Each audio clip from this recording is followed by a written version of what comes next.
ملاحظہ کیجیے ادا جعفری کی ایک نظم افق کے پار۔ افق کے پار ستاروں کی خوابگاہوں میں فسوں بدوش نظارے بلا رہے ہیں مجھے۔ یہ زندگی کی شکست دوام کہیے جسے، طلسم بندگی صبح و شام کہیے جسے، وفور یاس سے سہمی ہوئی لجائی ہوئی، رخ امید پہ یہ بے وگی سی چھائی ہوئی، یہ اختیار پہ رسم و رواج کے پہرے، نگاہ شوخ پہ ظالم سماج کے پہرے، یہ احتیاج کے پھندے میں آرزو کا گلا، یہ مردہ ہاتھوں میں بے باک زندگی کا عصا، قدم قدم پہ سسکتی ہیں انگنت لاشیں کہ بک رہی ہیں سرے راہ روح کی قاشیں، یہ رہ گزر میرے پائے جنوں کو راس نہیں،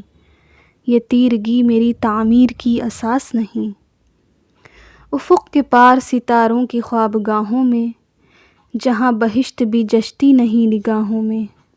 جہاں رواج کی زنجیر کہنہ گلتی ہے، جہاں یقین کے سانچے میں آہ ڈھلتی ہے، خدا گہی کے طریقے سکھائے جاتے ہیں، نگاہ عجز کو نشتر تھمائے جاتے ہیں، جہاں سلگتے ہوئے کم نصیب اشکوں سے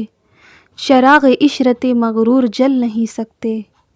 وہیں لطیف بہار آفریں پناہوں میں حیات نو کے اشارے بلا رہے ہیں مجھے۔ شکریہ۔